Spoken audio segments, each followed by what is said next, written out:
After I had written Prison and had worked for Empire Pictures, then Empire closed its doors and Charlie Band went on to form some other companies. I worked elsewhere and had written some other movies like Class of 1999. A friend of mine had an audition down at Full Moon's old office on Sunset Boulevard.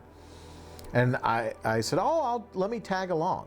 So we went down there one Friday afternoon, and Charlie happened to be walking in the hallway, and he saw me, and we had a very nice reunion, and I went upstairs and said hello to Albert. Charlie offered me Puppet Master 3, which he wanted to do as a World War II prequel to the first Puppet Master movie with Paul Amat. He sat me down, he said, well, I'd really like to do this for 3 movies. And I said, what, 3 Puppet Masters? He said, no. I want you to write 3 screenplays for me. I said, well, Charlie, if we do that, you know, I've been angling to direct a movie for a long time. I want the opportunity to direct to be inclusive in this. So he said he would certainly think about that. So we did Puppet Master. It turned out very well. Dave Dakota directed it, did a terrific job. Then I wrote Dr. Mordred. And it was during the time with Mordred, and I was working very closely with Albert Band, who directed Mordred, co-directed it with Charlie. And the idea of me doing Trancers came up. I discussed it with Tim Thomerson, and Tim, unbeknownst to me, actually went to Charlie and said, you really should give Courtney a chance to direct something. And I think this should be it, and I will support that. And he really went to bat for me, big time. And when they were shooting Dr. Mordred, Charlie would have me on the set, actually quite a bit, introduce me to Adolfo Bartoli, who I would be working with as my DP on Trancers, get to know the crew, get to know everyone, and really be kind of there during the production phase, much more so than if I was just standing on the sidelines watching them shoot scenes I had written. And they really had this production machine set up. So you were dropped into your opportunity, if you will. I mean, Trancers 3 was going to be made no matter what. Whether I directed it, whether Dave Dakota directed it, whether Ted Nicolau directed it, or whoever it was, or Jeff Burr, or whoever was at Full Moon at that time, that movie was going to happen. Jack's back, but so are the Trancers. Only this time, they're new and improved. When I saw Trancers 2, I didn't even exactly understand it and how it fit in with the first movie. I really thought the first movie was a ball. And I knew it had been made for very little money. And in fact, I reviewed the first movie for The Hollywood Reporter. It's kind of an ironic little thing. I was doing some freelance work, and a friend of mine asked me to check out this movie, and I did, and it turned out to be Trancers, and I wrote the review for it. And so I thought, well, if we're going to do this, we really need to look back at the first movie and kind of try and connect all of those dots, including what has happened to Helen Hunt, who by this time was already becoming a very major star. So I kind of wanted to do part 3, honestly, as if part 2 kind of didn't exist, with one exception. I thought Megan Ward, that was a very cool little character that they introduced. And she was kind of this she was a young girl, so she was this little waif in part 2, and I thought, well, let's do this in a different way. And let's show this girl grown up. Let's kind of turn her into Sarah Connor type role as much as we could, because I knew Megan would be great at it. Because remember, in Trancers 2, Jack is married to 2 women, so I had these characters were already established in the series. So I thought also we need to take care of Lena. Helen was the female lead in the first movie. There she was in number 2. Here we go with number 3. Of course, her career trajectory had completely changed. And I remember sitting down with Charlie and saying, Charlie, should I write Helen into this? And he said, yes, absolutely. That's right, folks. It's time to take advantage of our holiday rates at Jack Deth's Detective Agency. I wanted to see Jack Deth at this kind of down at his heels private detective.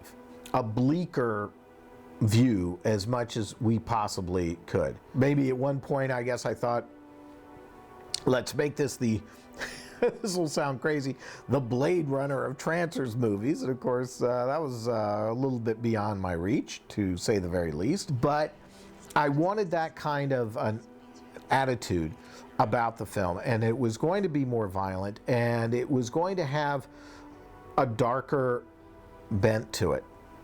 And with the military complex and all of that stuff built into its structure, and also to the origins of Whistler, what have you. So really what the task at hand was, can I push Jack Deth into this other direction and at the same time answer all of these questions that have been posed by the previous two movies and kind of wrap everything up in its own little bow, and so then we can take off from part 3 to do whatever in the world it is they wanted to do. And of course they did continue the series. I know this is a hell of a place to meet. I'm Harris, the ranking officer. We wanted to do a change in direction of Jack's boss, who had previously been Art LaFleur. And so we saw a number of people. I remember Bill McKinney came in, and I wanted a character actor like that. And it was, again, it was a different approach than they had with Art. And Stephen Mott came in, and he was terrific. In the meantime, Private Sharp will give me her oral impressions of the incident. Now, the bad guy was the biggie. I knew who I wanted. I wanted Andrew Robinson. That was it. And I knew Andy very well. His wife, Irene Robinson, was my agent at that time. And I'd known Andy since college when I did this little documentary on Don Siegel. And I loved him. He was such a good friend and so supportive. This is as fine a group of warriors as I have ever seen. And I said, Andy, I want you to be in my first film as a director. And for him at that point to do Trancers 3, I'm not going to say it was a concession, but this was not that far away from Hellraiser. And he was doing very, very well. And of course, getting ready for his extended run on Star Trek and all of the rest of it. And of course, this enormous career in the theater. But Albert supported it totally, and he loved Andy. He said, "Oh my God, you know, this guy is great. He is going to be wonderful," and he is. I think he's terrific in the movie. Colonel. Tail sticks, Sam. Every time when you're doing your first movie as a director, and you're just reaching out to everybody, say, "Oh my gosh, yes," and I was so lucky. I had so much support, not only from Tim, but Ari Mihailoff, who, of course, was Leatherface in Texas Chainsaw Massacre 3. He's an old buddy, so I brought him in to play Shark, which was terrific. Mike Wiles from Magnolia, you know, that played the small part of the police officer in the liquor store.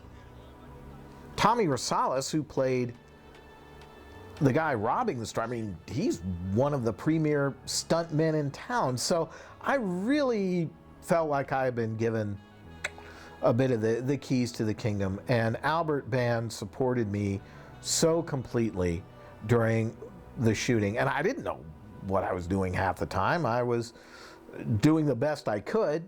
What I had to learn how to do was, within respect to the schedule, we shot it in 3 6-day weeks, was really optimizing my time with each day, because generally I would go over, and this of course was not fair to the crew, and it was because my shooting plan sometimes did not exactly fit where we were. Now, I wasn't strident about anything, but I learned to be quicker on my feet with those issues.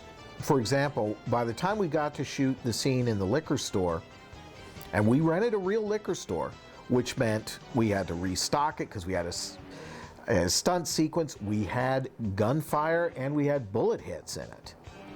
And all of this had to be accomplished before 10 p.m. because we were shooting in Burbank. And we really hustled it. And I got the coverage I wanted and everything else, including the blowing up of the television set with a pan down because it's the Jack Deth commercial.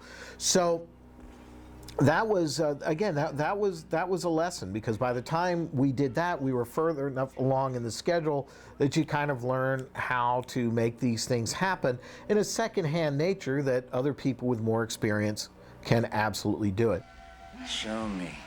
You can make the change on your own. Just show me, yes.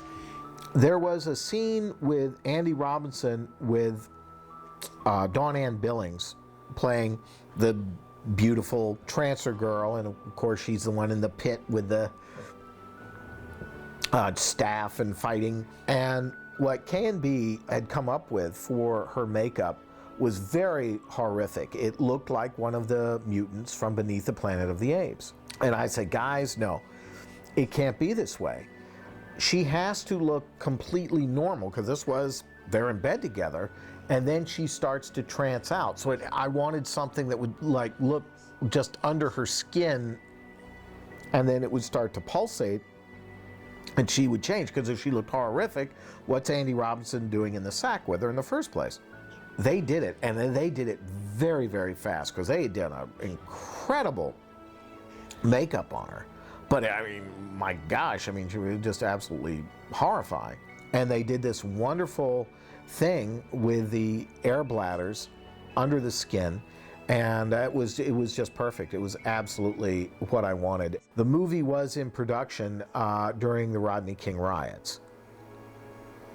So when the National Guard was moving in and taking over the 405 and what have you, and we were kind of in a downtown area, the furniture store that was in the adjoining area where we were had been set on fire, and there were guys with guns on the roof and stuff. So it got a little tense for us to finish and get out of there and get home, and folks got a little worried about that. And yeah, that was quite something.